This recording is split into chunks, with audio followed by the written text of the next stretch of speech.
The January 17, 2024 regular meeting of the Royal Oak Downtown Development Authority. At this time, we'll have public comment. If anybody wants to address the board, now would be the time, unless it's an agenda item down the road, and you'd have an opportunity then. But, Mr. Harris.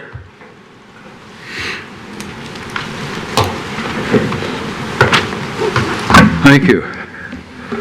Comment on the 5th Street improvements. Looking at the rendering, and I see that what was the beer truck parking at the alley has been eliminated. I've been in the architect and engineering business for 57 years, and so often the architects forget that form follows function. And we need that area there for those trucks. Now they've got some kind of a silly arch there. Anyway, enough. As far as the debt service contribution, I'm really disappointed that the commission has been lying to us about the deficit until now.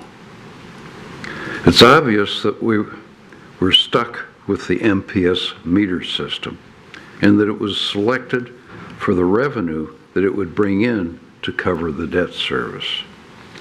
You know, the Center Street parking between the post office and the Etkin building, between 11 Mile and 2nd, has pull-in parking, has a MPS meter system that operates similar to the surface parking.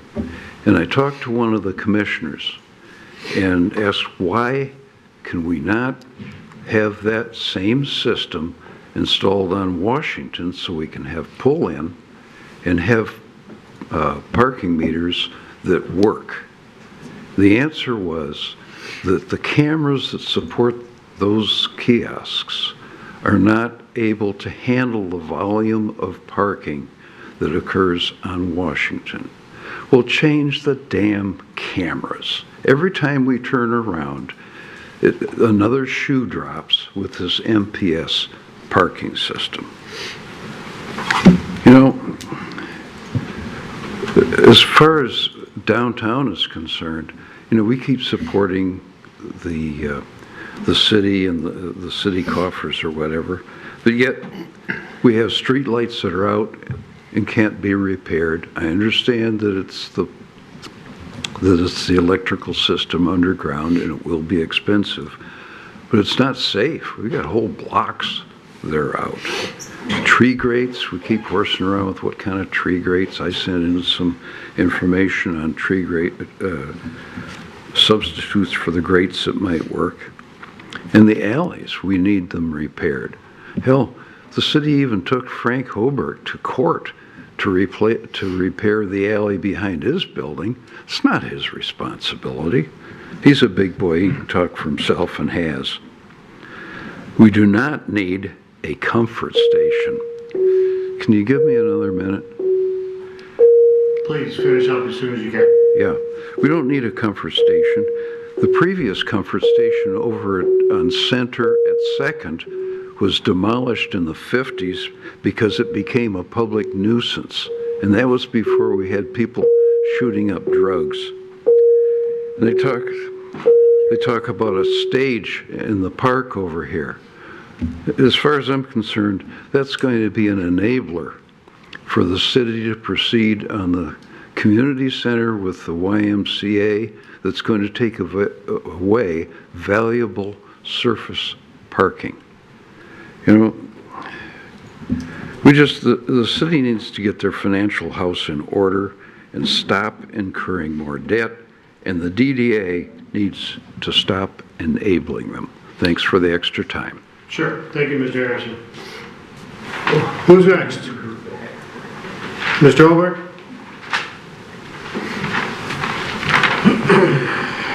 Good afternoon. My name is Frank Hobart, and I own a building at 408 South Washington, the old Kresge building.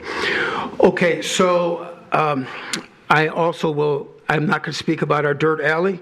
I'm not going to talk about the construction barrel that's still out on our sidewalk, or some other irrelevant things. What's focused today is the $660,000 deficit that's in the parking system. I have a letter here from January 9th from our finance director, and I watched the video from a couple days ago. There's the whole idea, her concept, of course, is that the DDA is not doing enough, and you need $1.5 million from the business community. If you follow her letter saying it's all our fault, the reason that people are not coming to Royal Oak, it's our fault.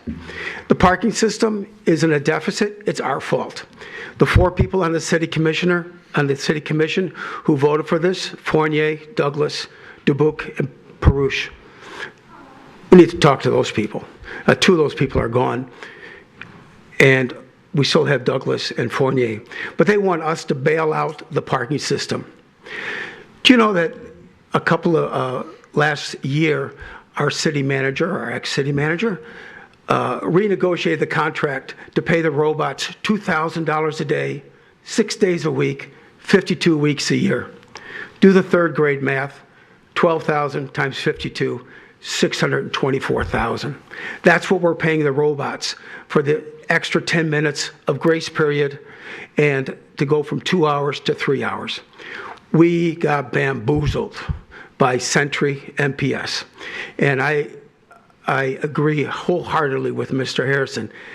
Spend an hour on Washington and watch people try to back in, and then they might make it.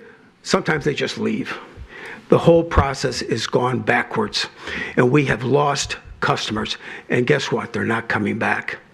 Last year, we evicted a tenant that had been in downtown Royal Oak for 20 years. We didn't evict him because he was tired. We evicted him because he can't pay us. And he can't pay us because the streets are empty, the sidewalks are empty, the stores are empty, and it all comes down to parking. Someone needs to talk to our finance director and tell her, we are doing our part, and the city commission needs to do theirs. Thank you. Thank you, Mr. Holbert.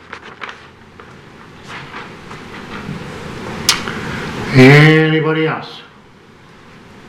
Seeing none, I will close public comment. Back to the table.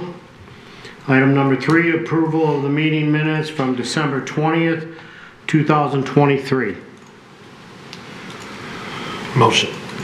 Motion by Director Leclave. Second. Second by Director Keith. Any questions regarding the minutes, changes? Seeing none, I'll call for the vote. All those in favor? Aye. Opposed? And that motion passes. Item number 4 is expense items. Monthly expenses, December 2023. Any questions for staff regarding the monthly expenses? I'm not seeing any. And we will move on. Item number 5, meeting schedule revisions 2024. Mr. Twain?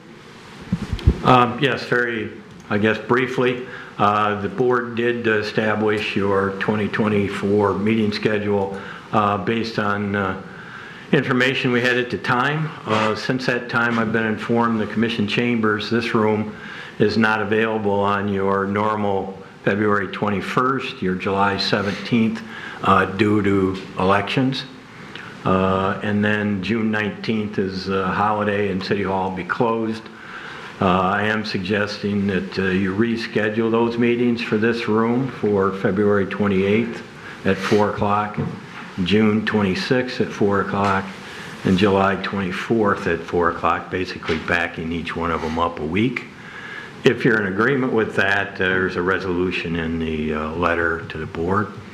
The other option was to try and find different meeting locations, which I think is problematic. And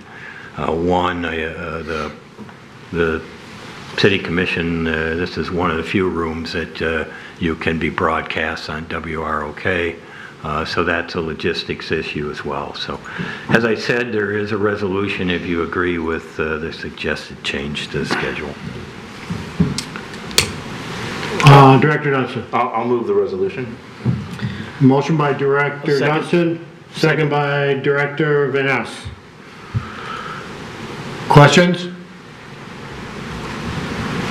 Seeing none, I'll call for the vote. All those in favor? Aye. Opposed? The motion passes. Item number 6, Fifth Street improvements rendering.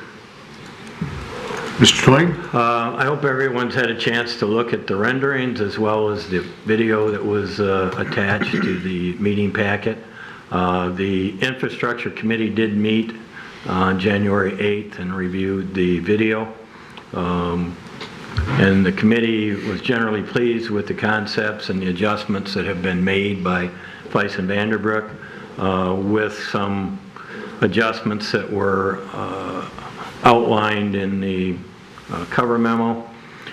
Basically a discussion of making sure that the fire lane along the north side of Fifth Street in the to Washington doesn't conflict with the landscape planning and tree that is at the intersection of Washington and Fifth. There was discussion about moving the proposed trees along the south side of Fifth Street slightly further south to increase the additional open space views and sight lines from some of the canopies that were proposed in the stage at the east end of the site. The third item from the committee was eliminating the kiosks on the east side of Washington and moving the one proposed on the west side farther north. Then the next one was in regards to clarifying how Fifth Street functioned as the alley as it goes adjacent to Stagecrafters over near Lafayette, to ensure that it provides the access and for the alley that runs north-south there. You may be familiar that it turns and runs out to Lafayette there. The depiction and the renderings and the video appear to be using the private property on the adjacent piece to the south. And then the last item that came out of the committee was generally they were happy with the proposed canopy locations. However, they would like to explore other design options other than what was depicted. If the DDA board's agreement with those revisions and the general concept, there is a resolution that as part of the cover memo. Thank you. Well, I guess I'll go. Mr. Twing, I have a question. In some discussions that I've had with other board members, I guess we're looking at the, for lack of a better term, the impact of this resolution. I think there's still some thought among some of the board members that there's still a lot of work to do on this. And I think the concern or the question is, by approving this and forwarding it to the city commission for their approval, what stage that puts us at, and are we going to be able to still continually be able to adjust as we move along through the process? Well, in general, at some point you got to stop concept design. At some point we've got to move off square one and get all the comments on it. So if there are items that are either not wanted as part of the concept design or additional items that need to be included, those need to be identified and voted on by the board. We've been dealing with this project for almost 2 years. Contract has been let with Fleiss and Vanderbroek for over a year, and it was initially planned that it would be constructed this last summer. Obviously, we are way behind in that schedule, and we've had all kinds of community engagement, all kinds of input. At some point, we have to move away from concept so that we can get to an actual construction documents that we can send and get bid out so we know exactly what's being, the cost items are. And then at that point, you can decide which ones you want to include, if it's too expensive, and so on. But we seem to be stuck in concept design. And so if there are other elements that board members would wish to include or not include, I would suggest those be brought forward and voted on. The same as my impression is what the city commission will do, because they have not seen this, other than if they've reviewed it from DDA meetings, is to get the city commission's concurrence on what the elements might be, so that again, Fleiss and Vanderbroek can get to the point of putting construction documents together that can be bid out, and we can get to a cost item so that we can actually build this at some point with those items. So I guess the answer is yes, you'll have an opportunity in the future to take things out if they're too expensive, modify some things, but and Daniel can attest, I think he spent a lot of time on community engagement, business engagement. My perspective is we got to move off concept design at some point here. Okay. Mr. Johnson? Yeah, I just had a question. If we, with what F&V has been contracted with, we're kind of at the end of that, I would imagine we are after this much time. And I'm trying to help me out here. I don't remember, did we actually approve an additional amount for between Center Street or railroad tracks and Main Street for Fifth?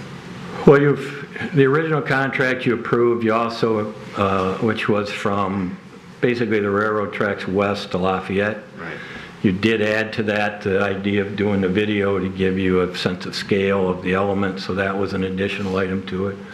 And you did approve or authorize the segment between the railroad and Main Street.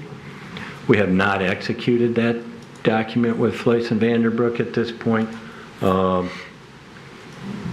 Trying to focus on this segment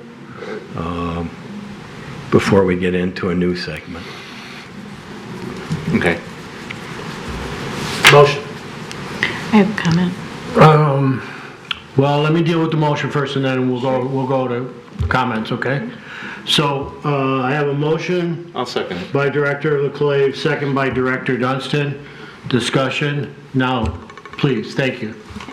I apologize, I didn't get this comment into the group before the infrastructure meeting, but it's very important that the length of the plaza, if you will, from Lafayette to Stagecrafters entrance accommodate pedestrians safely as well as vehicles.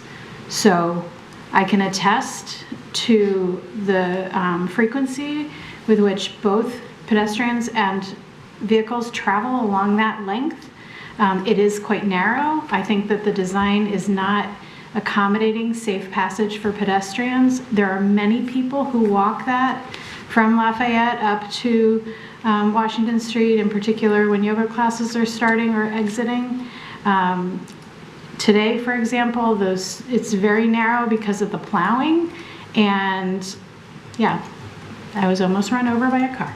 So I can attest from personal experience that pedestrians and vehicles must be accommodated in this area, and I don't believe that the current design does that, accommodating for pedestrian safety. Okay. Can we, Mr. Twain, get that to the design people and Yep. Thank you. address that issue?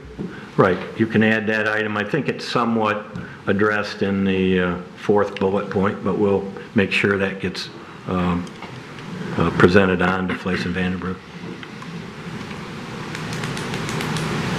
Okay, anything else regarding this? Is there like a date that we want to have, like all comments back or something like that, or is that too much in the weeds? You know, like to where we can make sure we have all comments done, you know, so we can actually move the process along. I guess my answer to that would be as quickly as possible. What's If there's I some, just wanted to make sure that, you're saying we need comments and we need to move forward. To move forward, we need to make sure we have, that's a great comment today, Yeah. and let's make sure we capture all those comments. Right. In one effort, and then we can have that's our final comments, and then we're off of the conceptual design side of things. Well, and again, the purpose of this is to somewhat move it forward so we can get it in front of the city commission as the owners of the actual right-of-way and controllers of what occurs in the right-of-way, so that we can also get their official position on the concept design. These 5 or 6 items that are referenced in here will have Fleiss and Vanderbroek make them aware of those, since the board seems to be supportive of those. I'm not going to ask them to make revisions until the city commission has weighed in. Okay. And then once the city commission is weighed in, we'll have them make all those revisions, and we'll have a final document plans that they can move forward with to doing construction documents. When those are what I will call 80% done, you'll have an opportunity to make sure that those are consistent pursuant to the agreement with the concept plan, and then they'll give you cost estimates on those items, and you'll have an opportunity to take items out if it's too expensive. If it's satisfactory, you'll have an opportunity to bless those construction documents, and then it'll go out for bid and see where those bid numbers come back. So yes, you're gonna see it, at least in my opinion, twice more. I'm sorry, I have one more comment. Yes, please. And this is not related to the 5 points, because I think the 5 points are relevant, and in addition, I elaborated on one of them. But I would also just like to make the statement that I believe that the process was drawn out somewhat because of the quality of the material that we received back from the consultant. And I would like to encourage the city to establish criteria and standards for their consultants in projects such as this, so that we clearly define the type of deliverable that we expect for projects such as this, that help to clearly define the characteristic of the spaces, the scale of the proposed interventions in our city landscape, as well as the material characteristic of what is being proposed. I still don't believe that these renderings do that very well, but I'm not going to sort of nickel and dime the characteristic of this firm's work, because I don't believe we set out very clearly what our expectations were for the quality of deliverable. So it's just throwing out the idea that in the future, when we hire designers and architects and city planners, that we clearly define the level of deliverable we as a board and we as the city need in order to make timely decisions. Thank you, Director. Okay, any other comments? Okay, there is a motion on the table. If there's nothing else, I'll call for the vote. All those in favor? Aye. Opposed? And that motion passes. Okay, request for debt service, Mr. Twain. Yes, you should have a copy of and you may recall that back in March, the finance director appeared in front of the board and kind of gave you an update on where the parking system was in terms of funding. At this point, we've received a request from the finance director indicating that this parking system has a deficit elimination plan, and that the finance director is looking for assistance from the DDA. Part of that is associated with what was a previously approved debt service agreement. A copy of that debt service agreement is in your packet. I know that a couple members of the DDA board and myself have met with the finance director and gone over some numbers. At this point, I'm simply recommending that the DDA refer the request to legal counsel because I anticipate that there'll be a need for either a modified agreement or an agreement in place to, one, address what is considered net revenue under the parking system and is referenced, I believe it's in paragraph 4 of the debt service agreement that's attached to your packet. And as part of that, if the outside legal counsel feels necessary to hire someone with expertise either in the bond or definitions of accounting principles, that he may also do that. I have spoken with Daniel Chris, who is part of your legal service team that you hired, and he's simply waiting for direction from the board action today, whichever action you take. And then the second part of that is to perhaps create a committee including members of the board to meet with the legal counsel that can go over the financial and any kind of suggested wording and provide a recommendation coming back to the full DDA at a future meeting. So that resolution is in the packet with some blanks for potential directors' names that you may want to assign to that. I think it is a complicated and complex issue to address, and I think you should take appropriate time to review it and look at it. So that's why I've suggested it in this fashion. Okay, any questions for Mr. Twain? Okay. I strongly recommend that we move forward with this resolution. This is a very important matter, and I think we need some outside help on this, particularly when it gets down to, we get down to the documents and the agreements. I think we want to be able to understand the verbiage and maybe even enter some prerequisites that we may want to see in the document at that time on behalf of the DDA.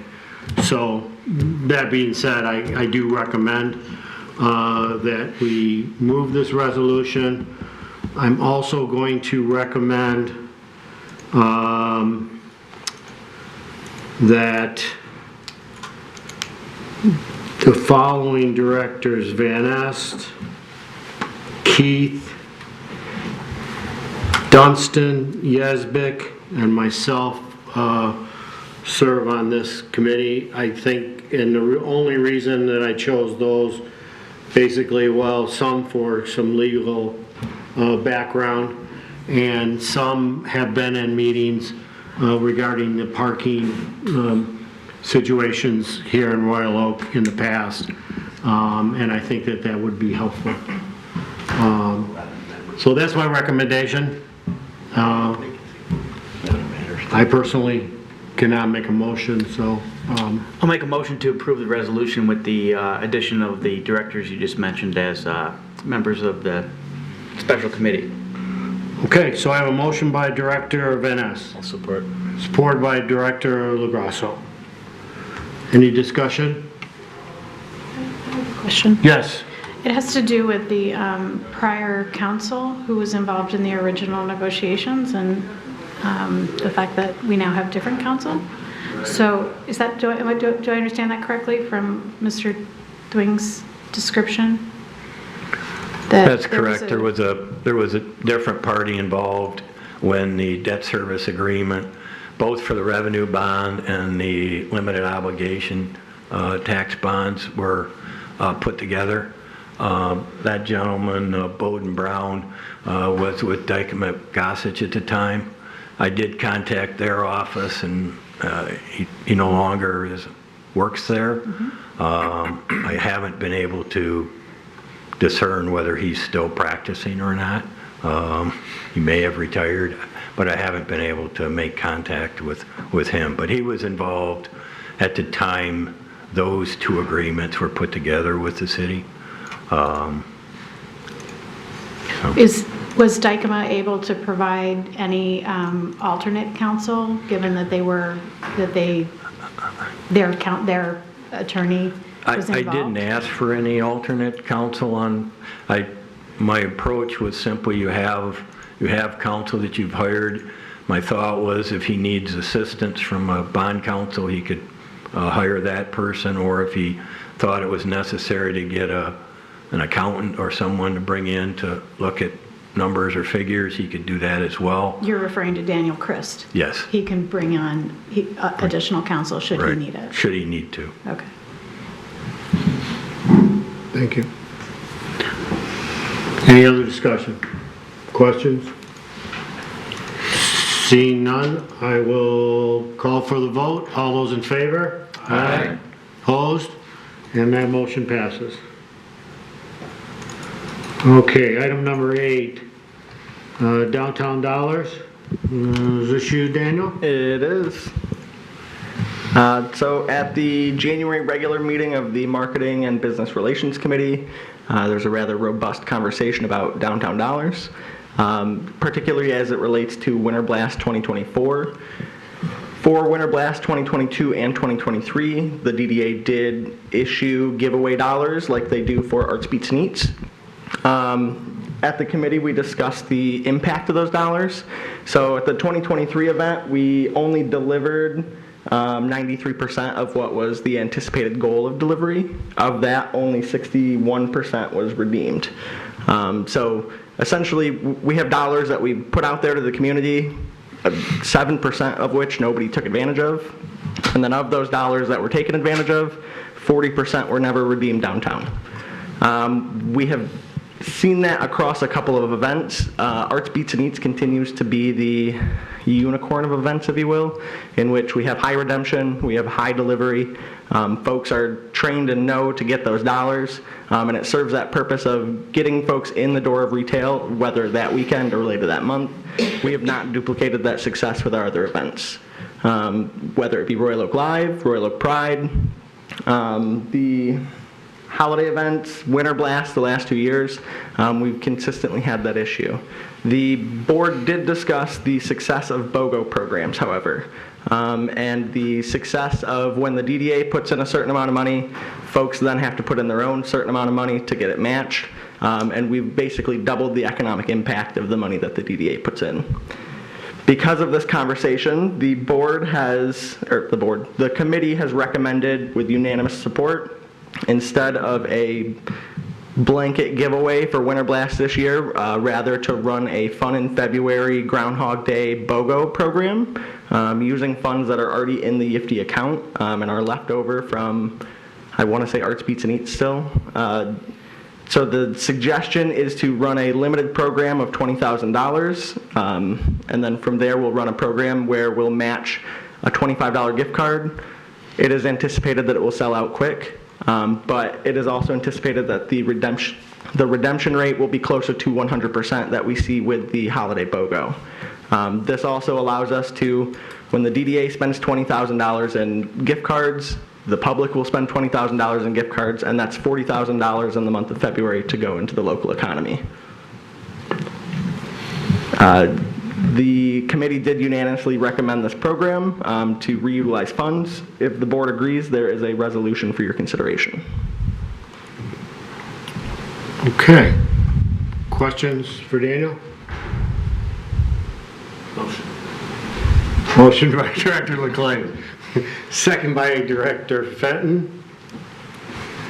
Does anybody have any questions regarding this program? Or I think the gist of this is we're moving more towards the buy one, get one program. Yeah, we're moving more towards programs that are less the DDA just giving out downtown dollars and more the DDA matching funds that the public puts in. You'll likely see a proposal from me related to moms, dads, and grads around May. And then for next year's downtown dollar plan, a complete restructure as far as what we're doing. Yeah, I agree with that. I think it's a better way to go about this, and we're putting people actually into the stores as opposed to them just walking the downtown and or ordering gift cards online or anything else. We're actually putting people in the footprint. So I think it's a better way to go about it. Anything else? Okay, I have a motion on the table. If there's nothing else, I'll call for the vote. All those in favor? Aye. Opposed? And that motion passes. Okay, last item number 9 is the beer straw sponsorship disbursement. Yeah, if the board recalls, back in August of 2023, the board unanimously approved of a sponsorship request from the Royal Oak Restaurant Association. Within that request was a top dollar of $30,000 to be split among Beer Stroll, Wine Stroll, and Restaurant Week. As we went through the process on that sponsorship, the Marketing and Business Relations Committee had some questions about dispersing funds to restaurants that are not necessarily in the district that the DDA gets its funding from, as well as ensuring that organizations that come for sponsorship are not necessarily just profiting off of sponsorship. We received the spreadsheets and documentation from the Restaurant Association following Beer Stroll. Within the memo, you'll note that I've highlighted some basic facts, one being revenues of $29,000, expenses of $12,000 for a net profit of $16,500. And then following that net profit, they made some disbursements that led them to be $3,500 or so in the red. From there, you'll note in the memo that had they changed their disbursements to businesses by, I want to say it was $186 maybe, they would have broken even on their event. The committee, after discussing this, with unanimous vote, recommended that the Beer Stroll receive $2,600 to be made whole, minus the $950 distributed to Ye Olde Saloon, who is not in the district. Okay. Questions for Daniel?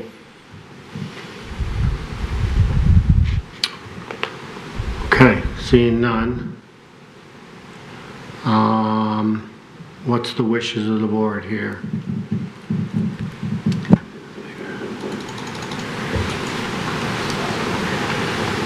You know, when we were talking about it in committee, I was not looking at this as the 30,000 within the multiple things and how we handle each of them differently or the same. So I could see where it would make sense to, you know, look at it at a different lens as the whole commitment of what we looked at and seeing how Wine Stroll comes into play and the different factors. So I would think that we should look at that and see how that shakes out. Okay. Anybody else at this time?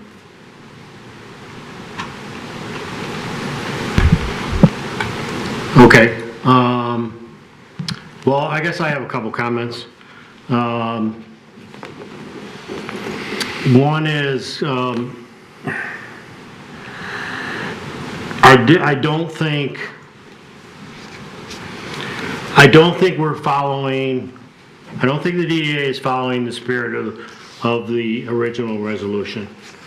I don't think anybody on this board thought we would end up with the numbers that we ended up with here.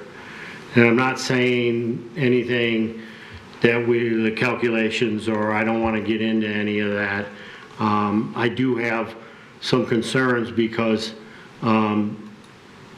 this is the first time that I feel like we've gone through this process,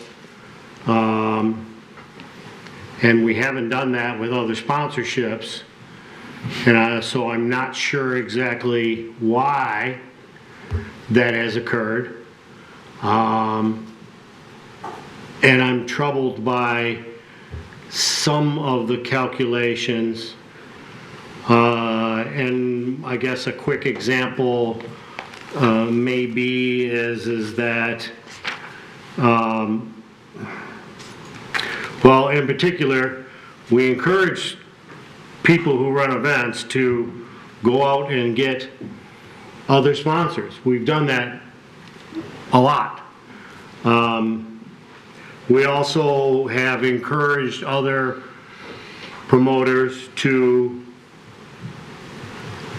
tie their events in with local charities. We've also, I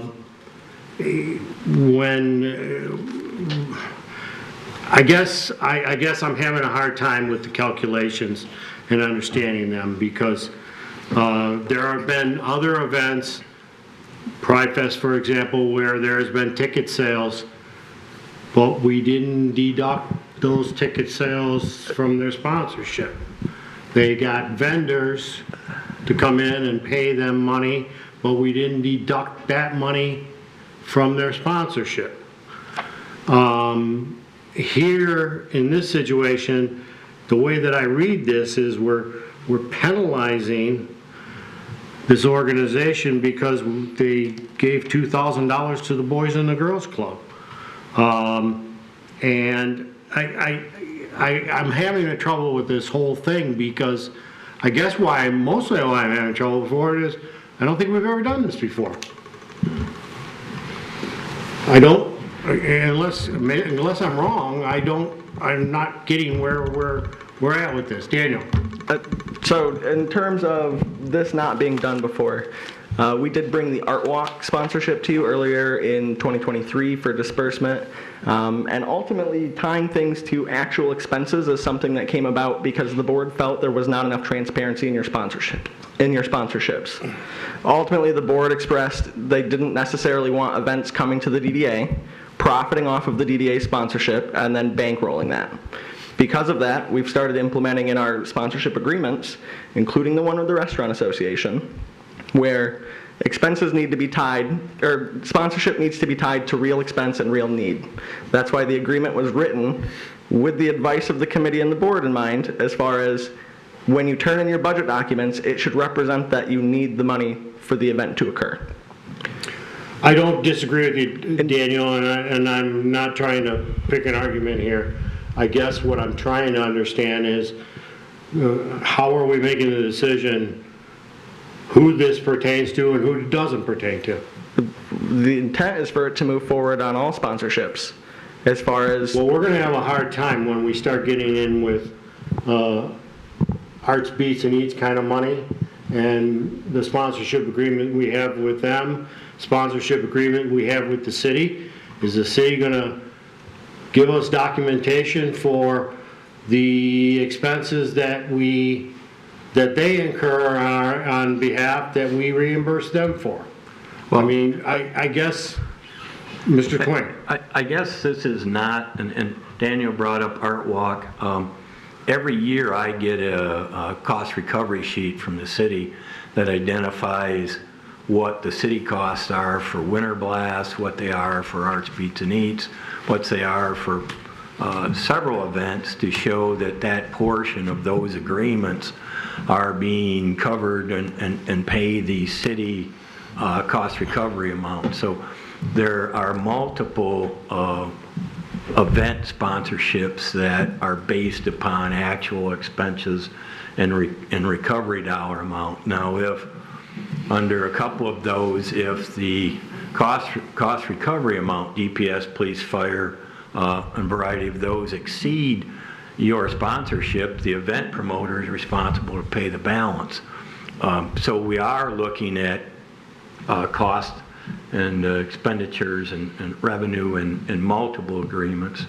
This particular agreement with the Restaurant Association is very clear in the responsibilities that the DDA shall only reimburse actual expenses and shall not disperse funds which exceed actual need represented by the budgetary documents supplied by the event manager. The spreadsheet was provided by the event manager, so their shortfall, based on everything they've done, is some $3,547.23. I believe the committee decided that was the maximum that they're responsible for under the agreement, and as Daniel indicated, 950 of that was deducted because there was a party that received reimbursement that's not in the DDA boundary, and the DDA is not paid for expenses outside your boundary previously. So that's how the $2,600 was arrived at the committee and referenced in Daniel memo, but it's very clear in the sponsorship agreement that was executed by the DDA and by the Restaurant Association. And I mean, I just read the wording. It's basically DDA shall only reimburse for those amounts. If I Did we may, not have the same type of sponsorship agreement with Pride Fest? Did we have a different agreement? Oh, they're all written at the time you have them, and based on the board's direction and the committee's direction, or have different provisions in them. So the Pride Fest agreement that was written did not have any of these requirements in it? the Pride Fest agreement for the current 2024 and 2025 was included in the DDA packet that the board voted on unanimously. In terms of the composition of the agreements, as represented from the board, we've started including that it needs to be tied to actual expense, which is why we've moved to the formula of you don't just get, if you get a $100,000 sponsorship, you don't just get a $100,000 check before the event happens. You get 65% ahead of time when the SEP is approved by the police and the commission. The other 35% comes through after the successful completion of the event, and those documents are supplied to the DDA. As far as the, When did that take place? within the last 6 months, the board has requested that we started being more transparent Because as we far didn't as see our... any documents from Pride Fest. So I, We didn't see a spreadsheet. We didn't see as, ticket sales. We didn't see expenses. and that did come to the committee as far as the evaluation for last year's event. When the evaluation came to the board sent that evaluation to the committee to review. But after disbursement. I don't know as far as when the disbursement Yeah, happened on that's that the one. problem. That's why we have a problem.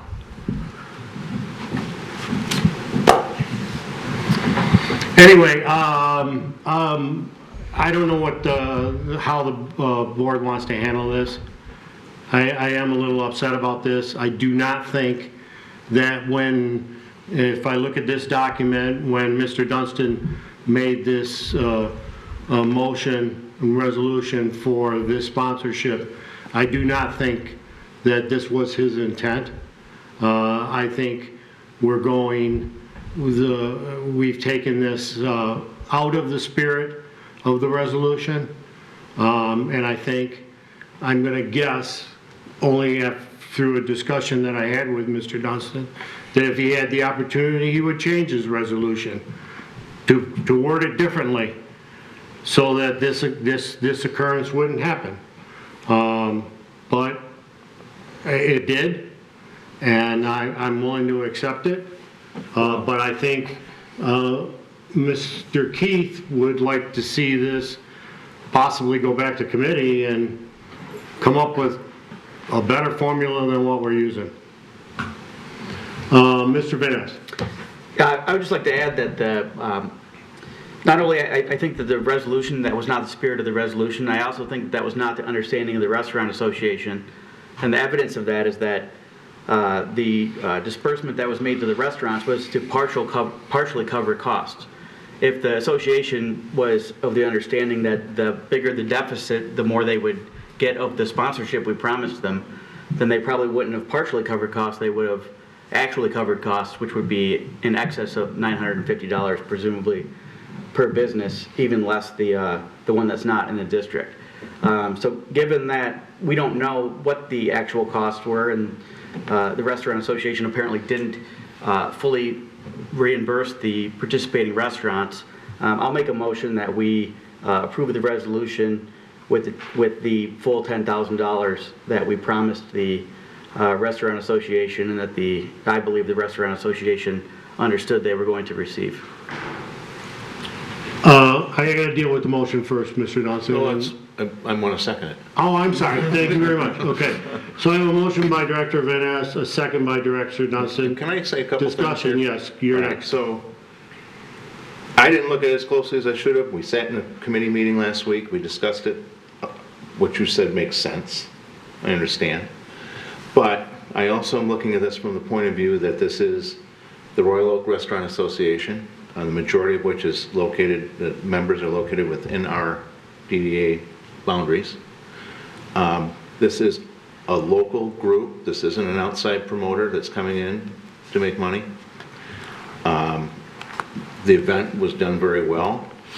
I will support this motion, but I would also add to this that the Restaurant Association must understand that we, moving forward, and it's great that the Old Saloon was involved, but moving forward, we can't support financially that part of an event where it includes a business outside of the DDA.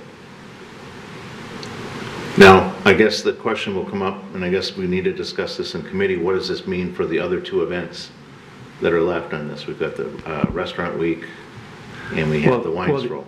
Well, not referencing the resolution, but referencing the actual agreement that was approved and signed.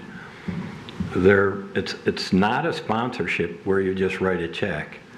It clearly says what the responsibilities are, and as I said before, they were written. If the board simply wants to provide $10,000 for each activity, then there's no reason for them to submit expenses and revenue or any other spreadsheet. But that's not what the agreement says. That was signed by the Restaurant Association. So right now, both the other two events, Wine Stroll and Restaurant Week, are going to be required to submit expenses and revenue sheets. And according to the agreement, they're only eligible for those dollar amounts that represented in that thing. Very similar to what you just got with Beer Stroll. If your intent is to simply give them $10,000 for each event, then we should modify the agreement and have them sign a new agreement, bring it back for your approval. Because there's no reason for Daniel to try and chase down expenses and revenues from the Restaurant Association. Mr. Twain, point of order. How does the agreement, how is it affected based on Director Van Ness' motion? Well, Do you understand what I'm saying? It seems to me that you're overruling, you're simply passing another resolution to say to give them the full $10,000, which we will do to... Document, is this agreement null and void, or? No, it doesn't null and void it. It's still in place for the next two. But my only point is, right now we would ask for the same things from the Restaurant Association for the next two events, Wine Stroll. No, I agree, and I agree with that. I guess I'm just trying to deal with today's matter. Right, so pass the resolution if you want to. We'll write them a check for $10,000. Okay, and that's okay with the agreement that, with the sponsorship agreement that's in place, you're okay with that? It's contrary to the agreement, but you're taking an action knowing full well what the agreement says. That's the answer I was looking for, thank you. Mr. Chairman, I'll amend my motion, not to approve the $10,000 for the Beer Stroll event, but then also to send the agreement back to committee to modify it for the next two events, so that we don't have to go through this process again. Okay, we'll add that to the original resolution. And I'm good with that. And Director Dunston's good with that. Any more comments or suggestions? Director Van Staden. On 7. I might not be following this, but the $10,000 was already approved, and they're asking for an additional $2,600, right? No. Okay. We said that we would sponsor them to cover expenses up to $10,000. Okay? Yeah. They submitted expenses for $12,772, Right. according to Daniel's manual. But then I don't want to explain this because I don't want to say it wrong. You know, we took some other numbers here and we added back in the donation to the Boys and Girls Club. We subtracted that. We subtracted ticket sales revenue, I'm looking at, I guess. all of the sums and figures that are included in this memo are included in the spreadsheet that Jenna, the treasurer of the Restaurant Association, sent to me. Yeah, I'm not disputing that. But I just want to call out that these are not calculations that staff has done. These are numbers that the Restaurant Association represented, and I just called attention to them in a memo. I guess, well, I don't really want to go deep into this. I like Director Van Ness' idea of sending this back to committee and maybe having a discussion there, because does this discourage people from event people from donating money to a charity? Well, can I say something about the Director $2,000? Dunster. That money was donated to the boys, actually, it's the Metro Detroit Youth Club. That was donated based on them supplying volunteers to serve. So they had 45 volunteers that each worked 5 hours.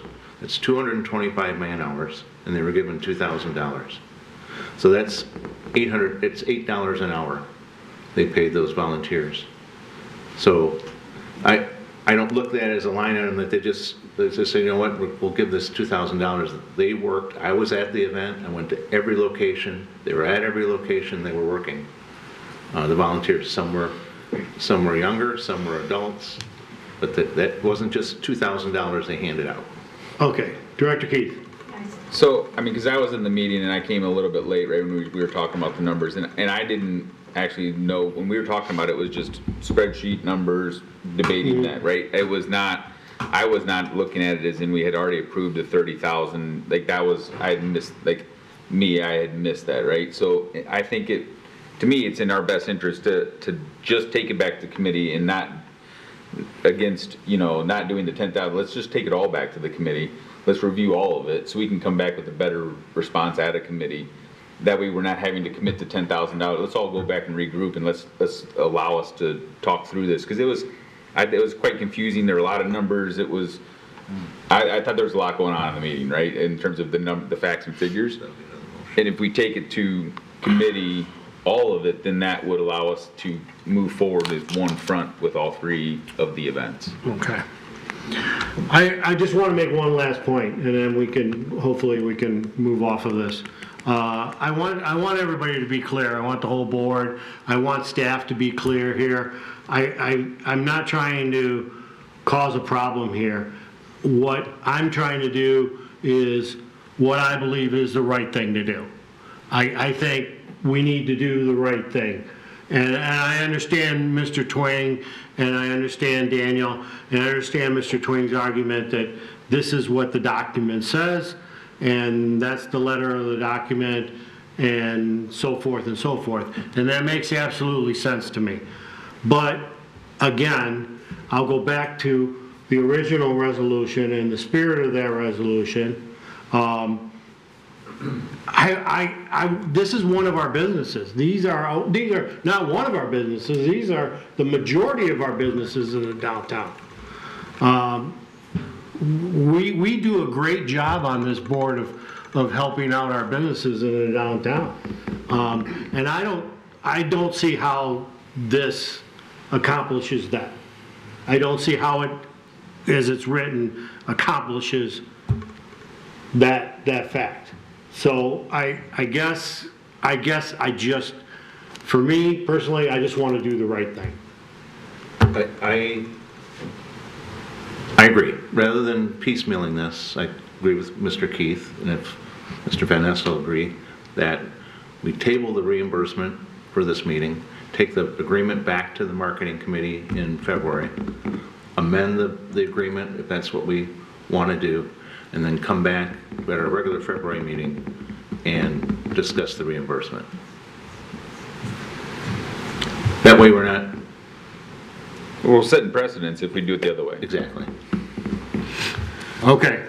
All right, all that being said, I'll withdraw my motion then, and make a new motion to send the whole thing back to committee, including the reimbursement for the beer stroll. And I'll- Okay, you're okay with, I'm good with undoing the first motion and backing the new one. Well, actually, the second motion. I think it's my third, actually. Yeah.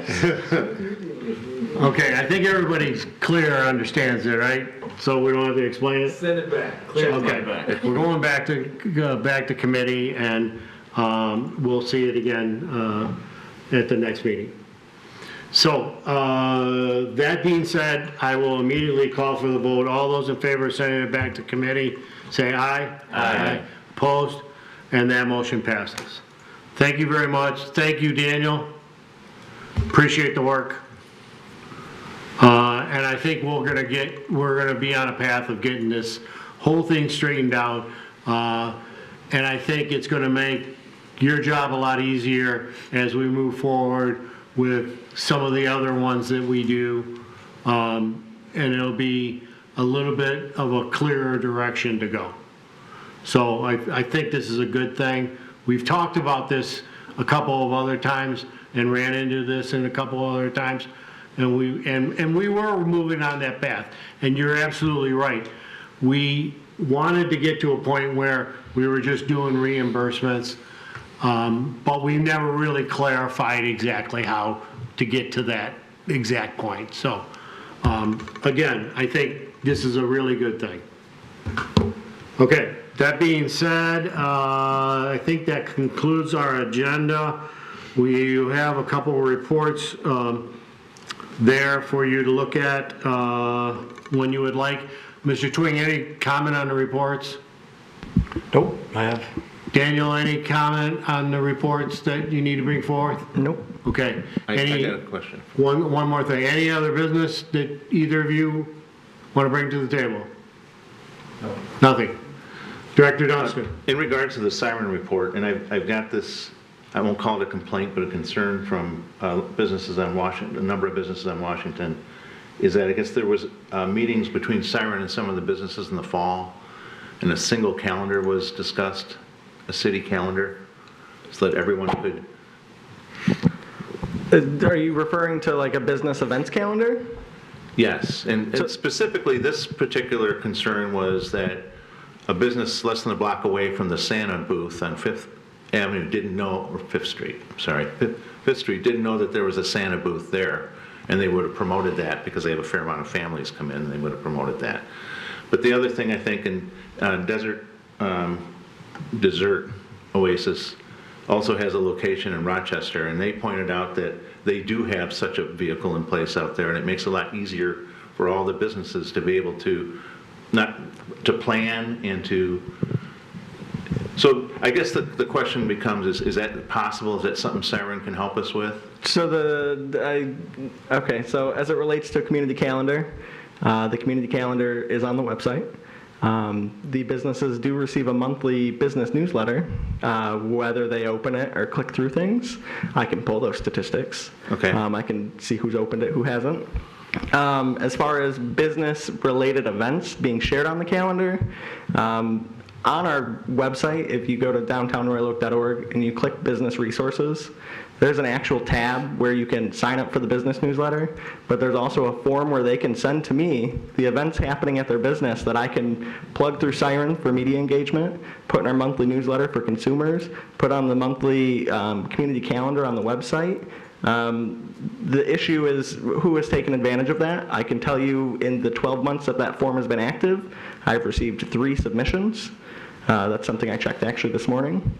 So I am currently working in part with Siren, but also internally on some of our engagement that we've received on what are the next communication steps and how do we work with businesses better, and if they're not opening their email, do we move to a text message newsletter? Do we create a broadcast channel on Instagram that only goes to businesses? But we're working through some of that right now because some of the feedback I've gotten, especially from Restaurant Association members, is they don't get the emails. And so trying to work through why that is. Well, and you know what, they probably do, but I think probably the approach is too passive. And we need to take a more positive approach, like actual one-on-ones and whatever it takes. I don't think anybody's cherry picking anything here, and I know some of the people probably aren't looking at their emails or don't know how to click through it or whatever. So we should just make that an assumption that that's the way it is and find a different approach. And I would hope that Siren, at almost $9,000 a month, would help us with this. Absolutely. I'll just add that I'm just looking at the calendar. The furthest out event is March 9th, the St. Practice Bar Crawl. There's nothing on the calendar for 2024 after that. So if maybe you could take a look at that for businesses to plan. There's a certain Further number out of than a couple events months. that are not in there already because at times we don't put them in until they get approved. So if it's something that's going to close down a bunch of streets, I can't necessarily put that in until the event organizer comes to me and says, you know, I got approved to do this, that, and the other. As it relates to past March, I've focused mainly on the first quarter for the calendar. And as events trickle in on me from the Restaurant Association, who's still determining the exact dates for Wine Stroll and Restaurant Week, from the library, from any number of these other organizations like the Chamber, those events will be put in. A lot of it just relates to the line of communication is open. It's, as the person who's doing the calendar, I have to receive the information to do it. Because if I'm the person tasked with hunting and finding all of this information, it takes about 5 times as long. Maybe a tentative designation or something. I mean, we know when the Taco Fest is. We know, you know, these things. They should be on there. Absolutely. Okay, anything else? Motion by Director Leclerc. Second. Second by Director Fenton. This motion is to adjourn, so everybody knows. Nothing else? I'll call for the vote. All those in favor? Aye. Opposed? Motion passes, and we are officially adjourned.